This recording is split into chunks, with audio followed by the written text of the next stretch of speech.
We often blame men for a lot of things that are wrong in society. We tend to think that they have it easy. As far as oppression, exploitation, and abuse are concerned, men do happen to be the perpetrators most of the time. But half of the world's population is male, and when we generalize about men, it doesn't just harm them, it harms women too. Our thoughts and beliefs create our reality. Not trusting men and thinking that they are all a certain way makes us attract into our lives men who are that way. If the men around you are controlling and insensitive, you need to pay attention to your beliefs about men. Look, not all men are the same, and no matter what our perception of men is, we can't deny the fact that we do need them as much as they need us. Human beings are not meant to be completely independent. When a woman doesn't trust men in general and she doesn't see the good in them, what kind of a partner do you think she would attract into her life? In all likelihood, he would reflect her negative beliefs about men and she would grow to resent him. Or maybe she would settle for a more feminine man who doesn't embody his masculine energy and doesn't make her feel safe and protected. There are certain biological differences between men and women. Men have a 24-hour long hormonal cycle, which makes it possible for them to have the same energy levels every single day.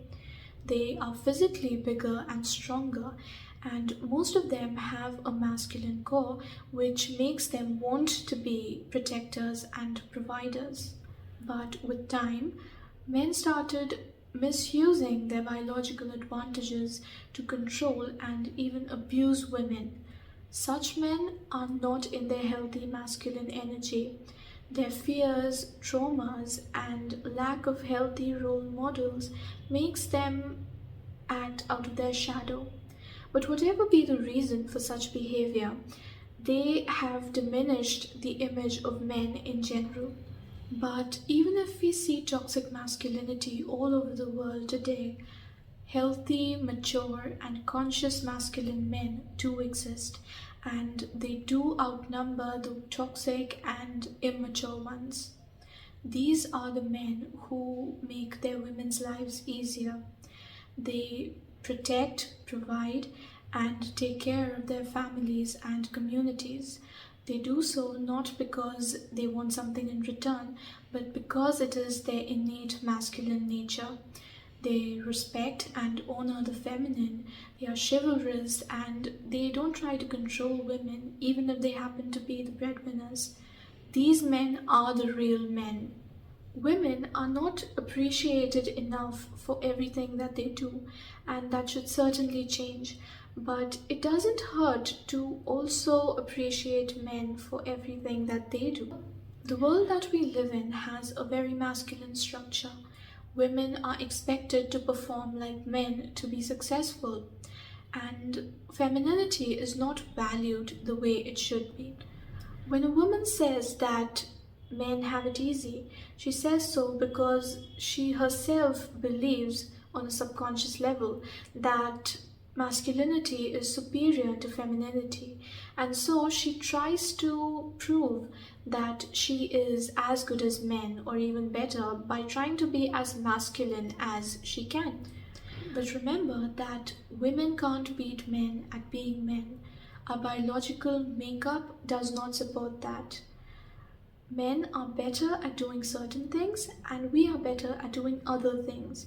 There is no need to prove that we can do everything ourselves. We don't see men trying to prove that they can do everything that women can do. In modern society, this is because femininity is often considered a weakness by both men and women. But in ancient cultures, women were worshipped and revered for their feminine power and wisdom. Men and women did not try to outdo each other. Gender equality does not mean that we ignore or nullify our differences and try to become identical to each other. Embracing modernity should not make us forget those parts of our culture and tradition that are actually beneficial for all of us.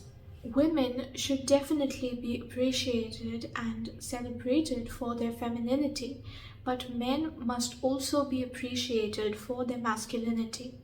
If men are shamed and criticized for their innate nature, how can we expect them to be strong and dependable? If a woman has fears regarding toxic male behavior, she should definitely exercise caution, but she shouldn't be afraid of masculinity itself. Remember that most women have a feminine core, and we thrive when we are with truly masculine men. We must not let our fears deprive us of our own happiness. I myself used to be a radical feminist and used to hate men. Back then, the men that I saw around me reflected the beliefs that I had about men. It was when I healed my perspective that I started seeing really good men around me. This was because there was a shift in my energy. And I don't blame myself for the beliefs that I had before, because when you grow up seeing so many women treated unjustly, you do resent the people who are the source of that injustice.